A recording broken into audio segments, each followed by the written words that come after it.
This morning, while out for my walk, a good neighbor of mine stopped me on my way and we got to talking.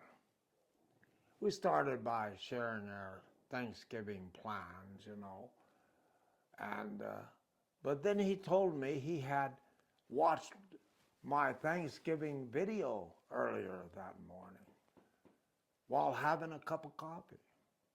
It's a video about my 1968 Thanksgiving experiences in Vietnam.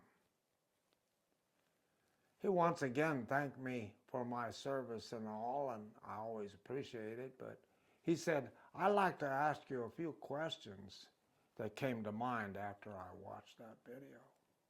Okay. He said something very interesting to me in his first question. He said, Bob, I never have understood how you Vietnam veteran guys can still have at this age such strong memories, clear memories, emotional memories of your experiences of that war that happened so long ago, man, long ago. He said, nothing in my life during my 20s had that kind of effect on me, that kind of an impact on my life. He went on to say, in fact, I remember very little about my life in my 20s. He chuckled. I responded, well, maybe, Bill, it was the beer. He laughed. We're good friends. He thought I was funny. Maybe you're right, he said. Anyhow, he went on to observe further. He said, but seriously, Bob, you talk about your Vietnam stuff that happened long ago in your 20s as if it only happened the day before yesterday. We're 70-something years old now, both of us pushing the door on 80. Well, I said, I think most guys who experience combat and war at any age or any war never forget their combat experiences or, God forbid, the loss of good friends. That happens a lot. It sticks to you and it stays with you all the rest of your life, I told him. It's always there in your mind, never goes away. And it seems like it's always, those memories are just below the surface. Maybe that's why so many veterans are troubled, I told him. He went on to say, I guess it's like they say, if you weren't there, it's impossible to understand, right? Maybe that's why I don't get it. I'm not a veteran. I was never in the service. And maybe I cannot just ever understand it. But again, he thanked me for my service, and he said, I'm glad I didn't go. He then went on to wish me a happy Thanksgiving and stuff, and we shook our hands, and he then got back to his leaf raking, and I continued on my morning walk. Oh, the weather that morning was just beautiful. If you don't know me yet, by the way, let me introduce myself. I'm Bobby Crane, and I have a YouTube channel called Bobby's Bucket. That's Bobby's Bucket right there. You can find my channel through some of the postings I have on my Facebook page, or you can find it by going to YouTube and searching for @Bobby's Bucket. BOBBYSBUCKET. Yep, Bobby's Bucket. Anyhow, getting back to my story today. That conversation with my neighbor triggered my mind. Memories came rushing back while I was walking. I was soon taken all the way back to that Thanksgiving Day in 1968. I remember it very clearly. As I tell everybody in my YouTube video about that day, my crew and I were off to deliver 4 platoon-size meals to a bunch of infantry men. We called them the grunts. They were stuck out in the field that day, that Thanksgiving Day, and they had seen a lot of combat in the last few days. They were worn out and they were hurt.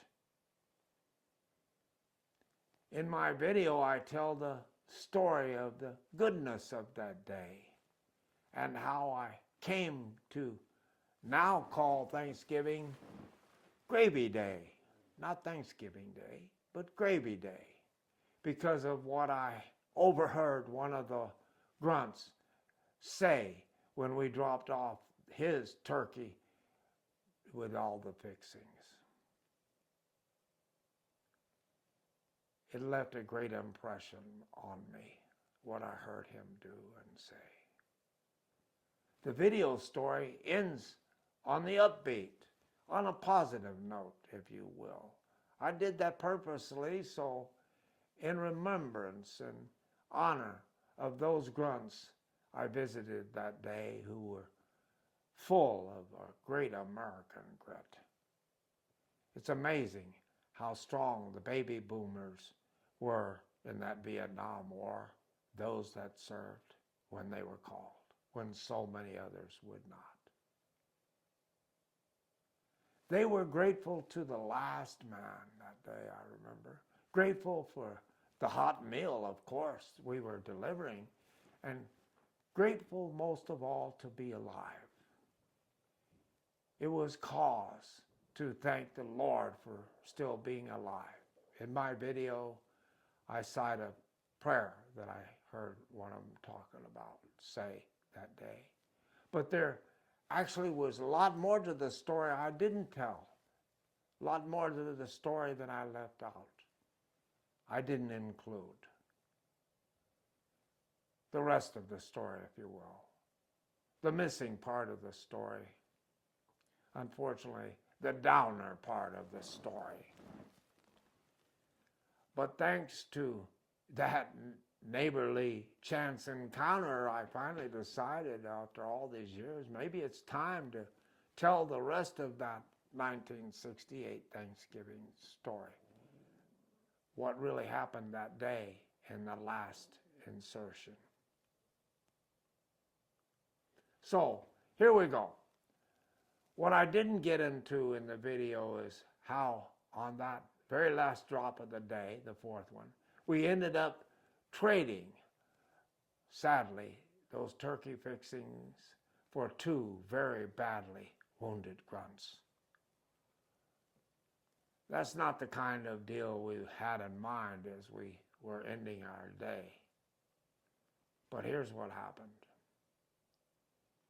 About 5 minutes before we got to our last stop, the grunts radio us to say they had received some incoming mortar rounds earlier that day, but all looked clear now. They popped purple smoke and said, "Come on in." So, roger that, we're on our way. So bring on the fixings, they said on the radio. We're ready for our turkey. But damn it, sure enough, as we got on short final to their makeshift little camp they had set up with a perimeter there, the VC started lobbing in some more of those nasty, nasty mortars. I hate those things. They're deadly. Even as loud as a Huey can get, and a Huey is a very loud machine chopper, you can still hear the thump, thump of those mortars. I was on short final. We were already committed to the approach, so I told the crew to start throwing those canisters off the deck as soon as our skids got close to the ground. Make haste, waste no time, okay? Or one of those mortars might catch us. Despite it being very risky, we wanted to get those grunts their turkey and fixings, at least have a decent end to their Thanksgiving day. They all deserved it. They deserved it. Once unloaded, I would pull pitch and get the hell out of there fast. That was the plan. But just as my skids made contact with the ground, a young lieutenant ran up to my window, and he grabbed me and he started shouting at me. I noticed that four of his men were alongside of him and standing looking for his direction. And they had two grunts on stretchers. They looked desperate. My crew chief, though, he screamed on the intercom, "That's why they cleared us in, Mr. Crane. What the hell is going on here? They tricked us. We're doing a medevac. That's what we're doing. Mr. Crane, we got to get out of here fast. Those gooks are trying to blow us up. They're going to kill us all if we're not careful. We got to go." The lieutenant leaned in, shouting loudly in my ear, pleading with me to please take these two men. They had just been wounded seriously just moments before we radioed with our delivery. They were wounded from an earlier mortar attack and small arms fire. The lieutenant, he began to tear up a little bit when he shouted at me, pointing to one of the men in a stretcher and said, "That's our doc, our medic. He's a good man. He's really needed, but he's really bad shape. We're afraid he's not going to make it." Oh. I remember taking my left arm off the collective and reaching out that door window and pounding on his helmet and shout, "You don't worry, Lieutenant. Throw them boys on. We'll take care of them. I promise you." He smiled. "We'll get them to Tonsanute as fast as we can." I remember him sticking his hand through the window at me and grabbing my left shoulder and squeezing it and shouting with a very slight smile breaking across his face and say, "Thank you, sir. Thank you, sir." I remember thinking, at the time it was weird, I thought, "Thank you, sir. You got to be kidding me. Doesn't he know I'm just a low-life 21-year-old warrant officer chopper pilot? A lunatic pain in the ass to all RLOs, including lieutenants." RLO means, for those that don't know, real live officers. I'm a warrant officer, for God's sake. I have to admit, however, it was nice to hear that lieutenant call me sir. That was very respectful and very kind of him. Maybe he was just happy to see his men were going to probably be okay. Yep, they were in good hands, that's for sure. We'll take care of them, I told that lieutenant. The food in exchange for wounded soldiers happened in just a matter of seconds. I want you to understand, it probably happened faster than I'm telling you about it.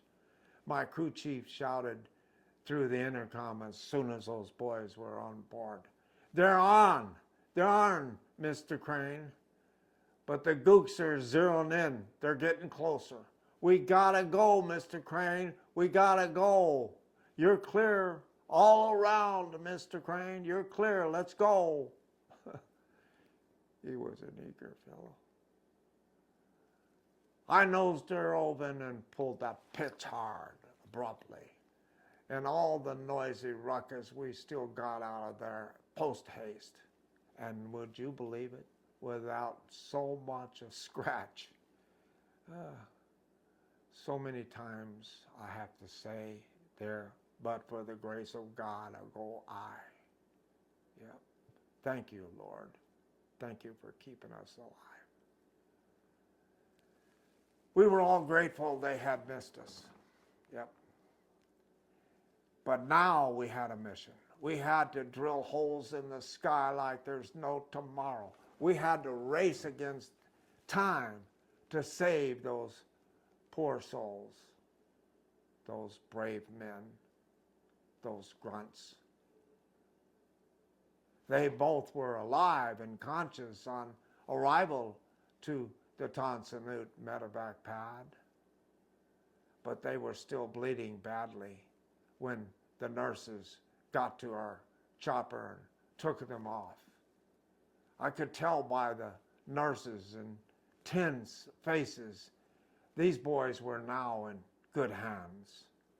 Those round-eyed nurses, they're wonderful. They are all our heroes.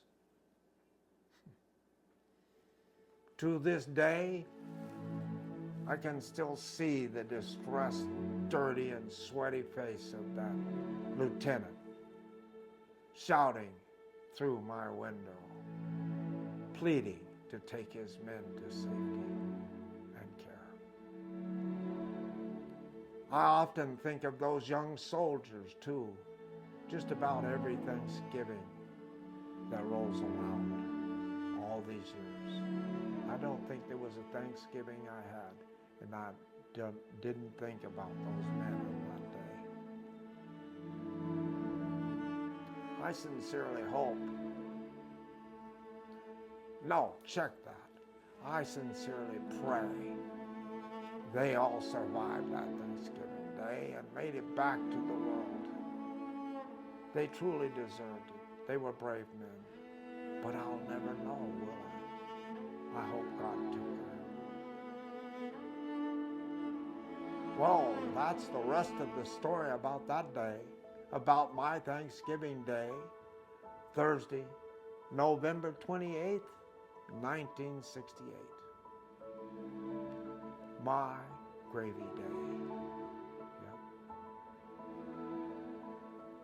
When you sit down at the Thanksgiving table this year, please take a moment and give thanks to all those Americans who have served this country when called and are selflessly serving today. A prayer might be nice too, you know. Have a good day. Have a good Thanksgiving day. Have a good gravy day, will ya? This is Top Tiger